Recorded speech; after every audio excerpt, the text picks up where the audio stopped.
اور اس نے سب سے بڑھ کر آپ سے نفرت کی اور پیش پیش رہا، یہاں تک کہ جب رسول اللہ صلی اللہ علیہ وسلم لوگوں کو تبلیغ کرتے تو وہ پیچھے پیچھے جا کے کہتا کہ اس کی بات ماننے کی ضرورت نہیں ہے، یہ جھوٹا ہے۔ السلام علیکم ورحمۃ اللہ۔ دوستو، اب یہ بڑے بڑے سردار ہیں جو سمجھتے ہیں کہ میں بڑی چیز ہوں، میں بڑا چودھری ہوں، میں بڑی بلا ہوں،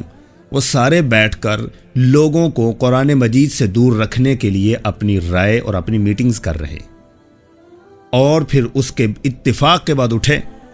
اور اٹھ کر ان راستوں پر جا کر بیٹھ گئے جہاں سے حاجیوں نے گزر کر مکہ اور بیت اللہ کے اندر داخل ہونا تھا۔ وہاں پر بیٹھ کر انہوں نے لوگوں کو بتانا شروع کیا کہ فلاں فلاں ایک شخص ہے، محمد صلی اللہ علیہ وسلم، اس کی بات آپ نے نہیں سننی، وہ مجنون ہے، وہ جادوگر ہے، اور اس کی وجہ سے لڑائیاں اور جھگڑے ہو جاتے ہیں۔ یہ سارا پلان جو انہوں نے کیا تھا اس کے مطابق وہ کام کرنا شروع کر دیا انہوں نے، اور اس میں سرکردہ جو انسان تھا وہ ابو لہب تھا، جو اس میٹنگ کے اندر جس کو بڑا بنایا گیا، جو پیش تھا، وہ ابو لہب تھا۔ اور ابو لہب جانتے ہیں کہ آپ صلی اللہ علیہ وسلم کے چچا تھے، اور اس نے سب سے بڑھ کر آپ سے نفرت کی اور پیش پیش رہا، یہاں تک کہ جب رسول اللہ صلی اللہ علیہ وسلم لوگوں کو تبلیغ کرتے تو وہ پیچھے پیچھے جا کے کہتا کہ اس کی بات ماننے کی ضرورت نہیں ہے، یہ جھوٹا ہے، اس سے مت سمجھنا کہ یہ بنو ہاشم کا کوئی بڑا ہے، ہم بڑے ہیں، ہماری بات کو مانو۔ یعنی اس قدر انہوں نے دماغ لڑائے کس بات پر کہ لوگوں کو قرآن مجید سے دور رکھا جائے، اور دوسری باتیں جو اس کے بعد جو مختلف طریقے انہوں نے اختیار کیے۔ ایک طریقہ یہ کہ تمسخر اڑایا گیا، تحقیرانہ انداز سے آپ صلی اللہ علیہ وسلم کو دیکھا گیا۔ ان الذین اجرموا کانوا من الذین آمنوا یضحکون، وہ ہنستے تھے، وہ ہنسی مذاق اڑاتے تھے کہ یہ ہے وہ انسان جو کھاتا بھی ہے، ہماری طرح پیتا بھی ہے، بازاروں میں چلتا بھی ہے، اور اس کے اوپر ایک قرآن نازل ہو گیا، ایک کتاب نازل ہو گئی۔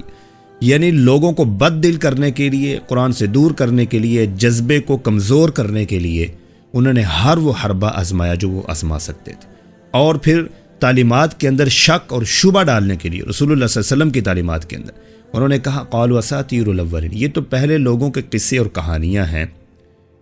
اکتتبھا فہی تملی علیہ بکرۃ واصیلا، جو اس نے کسی سے لکھوا لیا ہے اور یہی صبح و شام اس کے اوپر تلاوت کی جاتی ہے، یہ کوئی اتنی بڑی بات نہیں ہے، اس کو چھوڑو، اس کو رہنے دو، کوئی سننے کی ضرورت نہیں ہے۔ یہ سارے کام، یہ سارے فلسفے انہوں نے جھاڑے، پبلسٹی کی،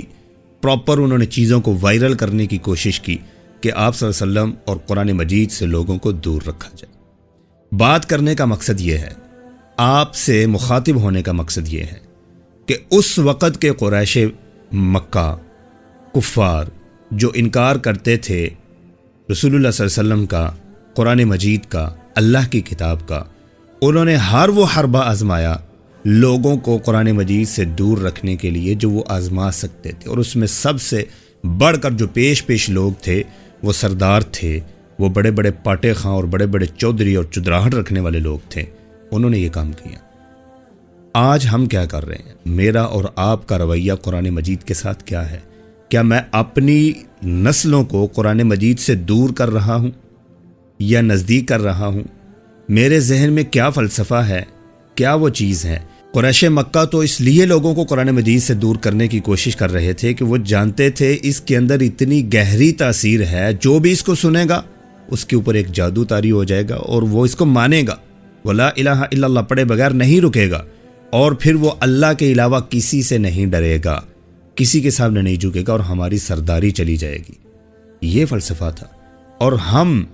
آج اپنی نسلوں کو کتنا قرآن مجید سے دور کر چکے ہیں، اور اس کے پیچھے ہمارے فلسفے کیا چل رہے ہیں، کس لیے ہم دور کر رہے ہیں؟ جب نئے قدم اٹھانے کی باری آتی ہے ہمارے گھر کے بچوں کی، ایک کلاس سے اگلی کلاس میں جانے کی، یا ایک سال سے اگلے سال میں داخل ہونے کی باری آتی ہے،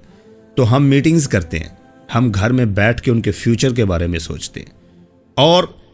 سارے فیوچر کا لبے لباب آ کر نکلتا ہے پیسے کے اندر، آ کے نکلتا ہے دولت کے اندر، آ کے نکلتا ہے کھانے اور پینے کے اندر۔ اس کے علاوہ آج کے مسلمان کے دماغ کے اندر کوئی چیز نہیں چل رہی۔ اس سے نہ انکاری اللہ ہے، نہ اسلام ہے، نہ قرآن ہے کہ پیسے نہیں کمانے چاہیے، دولت نہیں کمانی چاہیے، ضرور کمانی چاہیے، لیکن مسلمان کے دل کے اندر اگر یہی فلسفہ ڈال دیا جائے،